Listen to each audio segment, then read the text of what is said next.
Cuando los elefantes chocan, los animales más chicos hacen bien en apartarse. Pero ¿dónde esconderse cuando el planeta Tierra queda en escombros?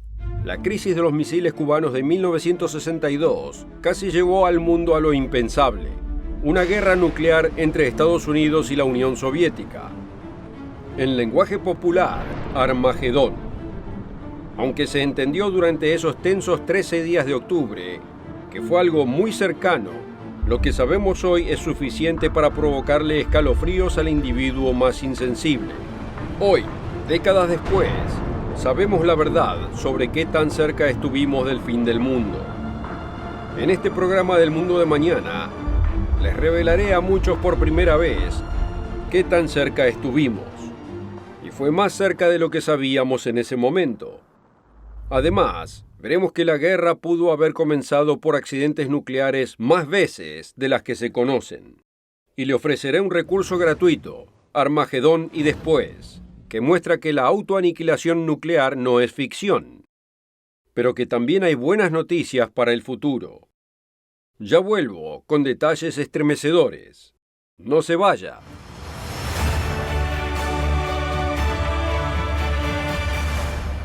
Bienvenido al Mundo de Mañana, donde tenemos esperanza de un mundo mejor. Pero tampoco nos alejamos de la realidad. Y los hechos son que hay muchos más peligros de los que muchos creen. La crisis de los misiles cubanos es historia antigua para los que estamos vivos, ya que octubre de 1962 fue hace casi 6 décadas. Y cualquiera menor de 70 años quizás apenas lo recuerde, si es que lo recuerda. Ese momento aterrador es historia antigua para las generaciones jóvenes, cuando dos superpotencias con armas de destrucción masiva llegaron al borde de la guerra. Incluso para aquellos de nosotros que vivimos esos días peligrosos y tenemos edad para recordar, los detalles se han desvanecido e incluso nosotros no conocíamos toda la historia.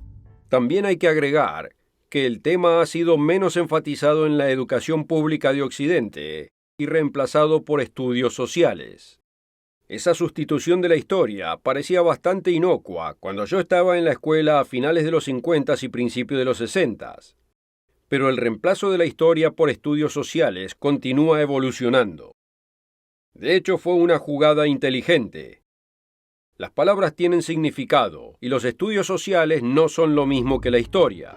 Hoy las escuelas y universidades, e incluso las escuelas primarias, promueven propaganda izquierdista en las mentes jóvenes en un intento de transformar la sociedad y reescribir el orden histórico. ¿Cómo podemos culpar a las generaciones más jóvenes por la falta de comprensión de los eventos nunca enseñados y sin contexto? Incluso sus padres pueden no saberlo. Si saben algo de la crisis de los misiles cubanos, quizás la Unión Soviética y Cuba hayan sido víctimas del imperialismo occidental. Esto no implica que todos estén en penumbra. No todas las escuelas son iguales. Algunas tienen intensos cursos de historia antigua y moderna, y muchos jóvenes brillantes estudian solos y están bien informados. Tristemente, esto está lejos de la norma.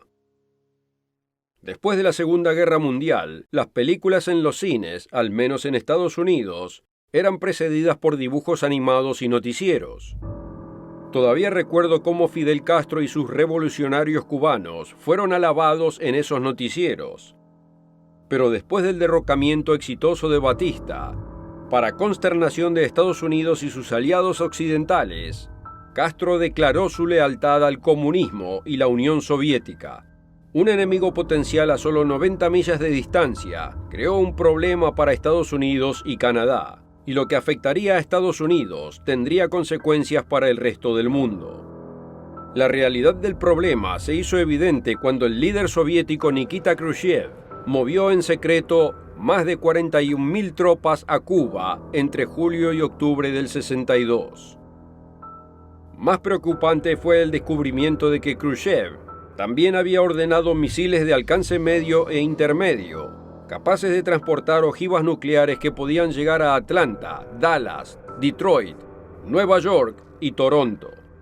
Esto ya iba demasiado lejos para la alianza norteamericana y fue un desafío directo para John F. Kennedy, el joven presidente estadounidense. Kennedy consultó con los altos mandos y asesores militares e hizo lo que la historia muestra como una sabia decisión: poner a Cuba en cuarentena. Esta palabra fue usada para evitar la palabra bloqueo, que equivaldría a una declaración de guerra. Esto era conocido por cualquiera que leyera las noticias en ese momento, pero sucedía mucho más bajo la superficie, que tendríamos que esperar décadas para conocer, después de que el documento Top Secret saliera a la luz. Solo entonces sabríamos cuán cerca estuvimos. Incluso hoy, la mayoría desconoce por completo lo que ha sido revelado. Al ir avanzando la crisis, la Unión Soviética envió 4 submarinos a los mares de Cuba. Uno de ellos, el B-59, fue interceptado por la Armada Americana el 27 de octubre. Estaba rodeado, y pequeñas cargas de profundidad como granadas, no diseñadas para destruir submarinos, sino como advertencia, fueron usadas para obligarlo a emerger. Aquellos que recibieron las explosiones abajo tuvieron una opinión muy diferente de la que se pretendía.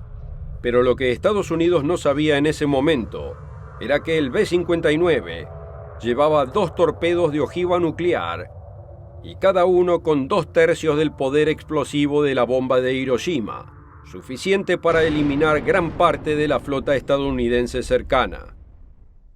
Las condiciones a bordo del submarino diésel ya eran incómodas, con temperaturas que rodeaban los 100 grados Fahrenheit, cerca de 38 grados centígrados, y la acumulación de dióxido de carbono contribuyó con las ideas confusas. Además, estando sumergidos y sin comunicación con Moscú durante tanto tiempo, los tripulantes del B-59 no tenían idea de lo que sucedía encima de ellos. Los oficiales se preguntaban, ¿ya comenzó la guerra entre las superpotencias? Era algo realmente posible. Lo que sucedió después es escalofriante en retrospectiva. De acuerdo con AtomicHeritage.org, Vadim Orlov, un oficial de inteligencia a bordo del submarino, recordó cómo los barcos estadounidenses nos rodearon y estrecharon el círculo, practicando ataques y lanzando cargas de profundidad, y explotaban al lado del casco. Se sentía como si uno estuviera en un barril de metal que alguien está constantemente golpeando con un mazo. Orlov recordó al capitán Valentín Savitsky gritando: «¡Explotémoslos ahora! Moriremos, pero los hundiremos a todos. No deshonraremos a nuestra armada». El oficial político Iván Semonivich Manelikov acordó que debían lanzar el torpedo. Si hubieran lanzado ese torpedo, nuestro mundo sería muy diferente de lo que es hoy. ¿Qué tan diferente? Ese es el resto de la historia que se ha mantenido en secreto. Era el 27 de octubre del 62, durante el conflicto de 2 semanas entre las superpotencias, cuando los soviéticos llevaron misiles de alcance medio e intermedio a Cuba. Se detectó un submarino soviético que intentaba traspasar el bloqueo estadounidense de Cuba, y el capitán del submarino B-59 y un segundo oficial de alto rango estaban listos para lanzar un torpedo con ojiva nuclear a la flota naval de los Estados Unidos. ¿Qué se los impidió? Antes de la pausa dije que revelaría el resto de la historia. Pero primero quiero explicar cuáles habrían sido los resultados si hubieran continuado con esa decisión. Lo que se desconocía y solo se reveló con la difusión de documentos top secret décadas después fue la respuesta americana planificada si se hubiera lanzado ese torpedo. El público estadounidense y sus aliados occidentales de Canadá, Gran Bretaña, Australia, Nueva Zelanda, Francia y Alemania fueron mantenidos en ignorancia durante esos años acerca de la abrumadora superioridad estadounidense en armas nucleares y los medios para lanzarlas. Nos enteramos por AtomicHeritage.org que los bombarderos soviéticos podían lanzar cerca de 270 ojivas nucleares a Estados Unidos. Por otro lado, Estados Unidos tenía miles de ojivas que podía lanzar a través de 1.576 bombarderos estratégicos, así como también 183 misiles balísticos intercontinentales Atlas y Titán ICBM, 144 misiles Polaris a través de 9 submarinos nucleares y 10 ICBM Minutemen recientemente construidos. El predecesor del presidente Kennedy, Dwight Eisenhower, entendía la guerra demasiado bien e intentó durante su mandato mantener cautela en la proliferación de armas nucleares. Sin embargo, el arsenal nuclear de Estados Unidos creció masivamente durante sus 8 años de mandato como líder del mundo libre. También creía que nunca existiría un intercambio nuclear limitado. Una vez que estallara una bomba, se escalaría rápidamente. Por lo tanto, Eisenhower encargó a sus generales que elaboraran un plan operativo integrado único, SEOP. Esto reflejaría el pensamiento doctrinal del Comando Aéreo Estratégico de la Fuerza Aérea, SAC, creado bajo el liderazgo del general Curtis LeMay y su sucesor, el general Thomas Powell. El Comando Aéreo Estratégico del general Curtis LeMay tenía un plan de guerra descrito en 1954, dejar a la Unión Soviética hecha una ruina humeante y radioactiva en 2 horas.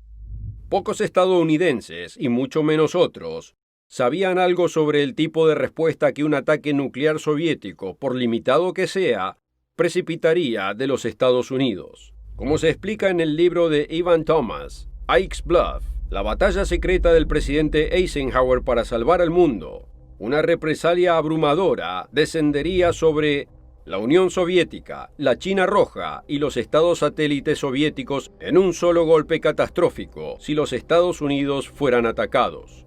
Bajo el SEOP, Estados Unidos dispararía a la ráfaga, disparando todo su arsenal estratégico de 3.500 armas. El plan era un ejercicio de sobreaniquilación, dijo George Kistiakowsky. El consejero científico dijo que mataría de 4 a 5 veces a alguien que ya estaba muerto. Regresando de la sesión informativa a su siesta del mediodía, Eisenhower le dijo a su ayudante naval, el capitán Petey Auburn, que SEOP me aterra hasta el demonio.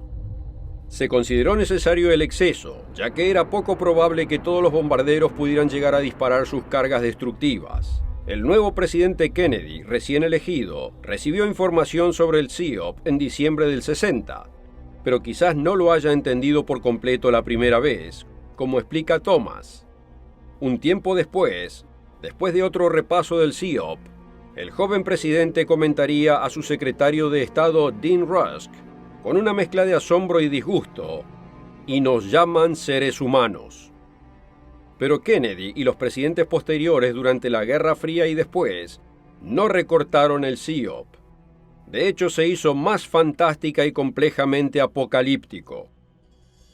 Un informe top secret fue desclasificado en el 2011 respecto al SEOP, tal como era en 1962.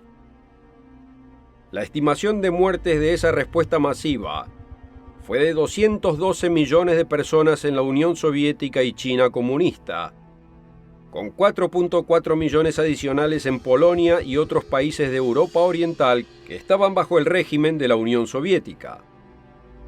La radioactividad sin dudas mataría múltiples millones de vidas más tarde, tal vez la razón por la cual un informe estimó una cifra tan alta como 600 millones.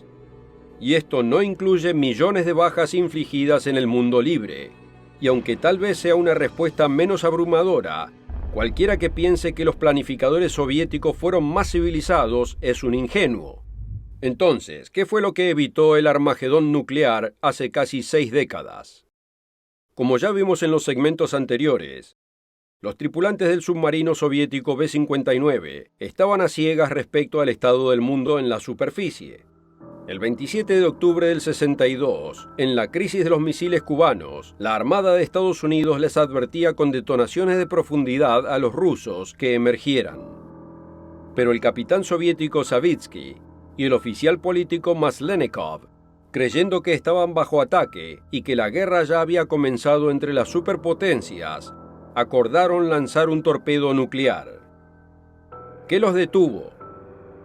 La Unión Soviética estaba tan preocupada como Estados Unidos por una guerra nuclear accidental, así que el protocolo requería la voz de asentimiento de los 3 oficiales superiores a bordo del submarino.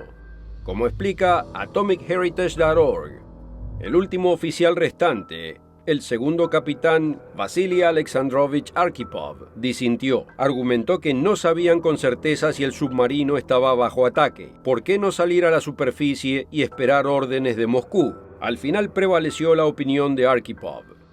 Así de cerca estuvimos de Armagedón, a una sola voz de distancia. Pero ¿se da cuenta de que este fue solo un error de la Guerra Fría con armas nucleares? Vivimos en un mundo mucho más peligroso de lo que pensamos. Otros documentos desclasificados en los últimos años muestran otros errores cercanos a catástrofes. Flecha quebrada es un código militar utilizado para un evento accidental de arma nuclear o sus componentes. Un informe de abril 6 del 2019 reveló que Estados Unidos y la Unión Soviética tuvieron al menos 32 incidentes admitidos de flecha quebrada. En 6 de ellos, las armas se perdieron y nunca se encontraron, o se dejaron sin perturbar deliberadamente. La mayoría involucraban armas estadounidenses, pero dado que la Unión Soviética era mucho más reservada, es casi seguro que había más. La primera flecha quebrada ocurrió el 14 de febrero del 50, cuando un Convair B-36 de Estados Unidos se estrelló al norte de Columbia Británica, luego de perder una bomba nuclear Mark IV en el Océano Pacífico. La bomba nunca fue encontrada. El 27 de julio del 57, un bombardero B-47, en ejercicio de entrenamiento, se estrelló contra un almacenamiento de armas nucleares en la base aérea Lakenheath, en Suffolk, Inglaterra. Toda la tripulación del avión pereció. Conocido como Igloo, la instalación contenía 3 bombas nucleares Mark VI, uno de cuyos detonadores había sido cortado en el accidente. Los investigadores concluyeron que era un milagro que la bomba no hubiera explotado. Pero ese no fue el único milagro. Aquí hay otro incidente donde la suerte estuvo de nuestro lado. El 24 de enero del 61, un B-52 con 2 bombas nucleares de 4 megatones volaba sobre Goldsboro, Carolina del Norte, cuando sufrió una falla estructural en su ala derecha. El avión se quebró y las 2 armas nucleares se cayeron. En una de las bombas, 3 de sus 4 mecanismos de armado se habían activado. En el 2013, por la Ley de Libertad de Información, se confirmó que solo uno de los 4 switches había evitado la detonación. Uno de los del equipo de desactivación recordó: «Hasta que muera no olvidaré escuchar a mi sargento decir: teniente, encontramos el switch de seguro de armado». Yo dije: «Genial». Él dijo: «No es genial, está armado». ¿Qué pasa si por accidente una flecha quebrada detona cerca del territorio enemigo? ¿Qué pasa si un estado rebelde usa una de estas armas contra sus enemigos? ¿Comenzaría una reacción en cadena que pondría en peligro la humanidad? Hasta ahora en el programa hemos visto unos pocos finales cercanos de la humanidad. Los desastres nucleares no son remotos como habíamos pensado. Pero ahora miremos hacia el futuro. Según la Biblia y según Jesucristo, se avecina una crisis tal como el mundo nunca haya visto. Como nos dice en Mateo 24:22, «Y si aquellos días no fuesen acortados, nadie sería salvo, mas por causa de los escogidos, aquellos días serán acortados». ¿El Armagedón involucrará armas nucleares? Probablemente. ¿Pero qué otras armas hay que desconozcamos? El libro de Apocalipsis describe un tipo de arma que no matará, pero por un período de 5 meses atormentará. Su tormento era como tormento de escorpión cuando hiere al hombre. Y en aquellos días los hombres buscarán la muerte, pero no la hallarán. Y ansiarán morir, pero la muerte huirá de ellos. No podemos negar que hay días difíciles por delante, pero el hecho es que muchos tenemos preocupaciones mayores que el temor a un Armagedón nuclear inmediato. Al igual que en mi generación, la anterior y posterior, vivimos a la sombra de la nube del hongo atómico. Algunos más que otros. Mis amigos y yo crecimos en las bases del Comando Aéreo Estratégico, donde entendimos que en caso de guerra estábamos en la zona cero, y tuvimos nuestras pesadillas personales, pero rara vez las compartimos. Quizás los sorprenda, pero la profecía bíblica fue un consuelo para mí, y lo sigue siendo para muchos que la entienden. Durante la crisis de los misiles cubanos, entendí que no había nada de qué preocuparse, y a pesar del submarino soviético B-59, esa evaluación fue correcta. Fue un momento tenso y crítico, cuando un error pudo haber desintegrado el mundo. Pero según la Biblia, no era el momento de Dios para que sucediera. ¿Cómo puedo decir tal cosa?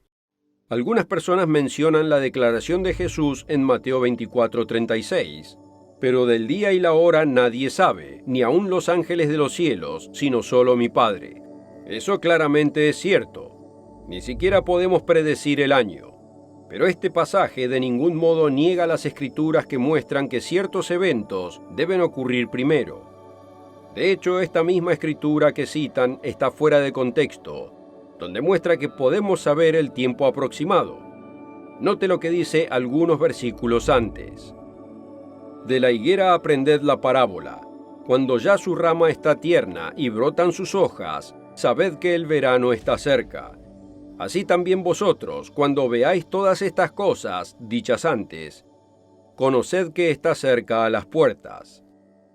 Saber lo que está por venir, tanto las malas como las buenas noticias, da tranquilidad. Sin preocupación por lo que se ve en el horizonte, los que entienden la profecía bíblica pueden tener paz y consuelo. Hay una forma de escapar del Armagedón. Y lo que es más importante, nos damos cuenta de que, aunque todos moriremos, se nos ofrece la vida eterna, como Jesús prometió. Yo soy la resurrección y la vida. El que cree en mí, aunque esté muerto, vivirá. Y todo aquel que vive y cree en mí, no morirá eternamente. Luego le hizo una pregunta a la mujer con quien estaba hablando, que se aplica igualmente a usted y a mí. ¿Crees esto?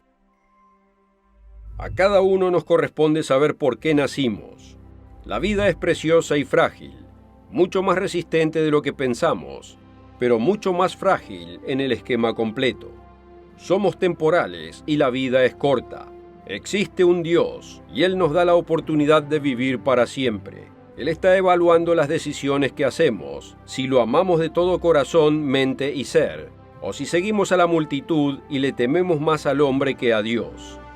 Es sorprendente que tan pocos busquen demostrarse que Dios es real, que es galardonador de aquellos que lo buscan diligentemente, y cuál es su propósito para la humanidad. Pareciera que la mayoría está más interesada en lo que hay en televisión para esta noche, o si mi equipo ganará este fin de semana.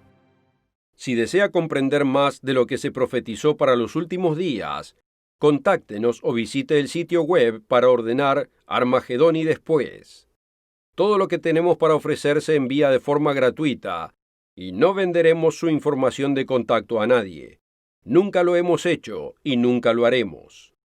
Para más información sobre los eventos que lo afectarán a usted y a su familia, síganos en El Mundo de Mañana.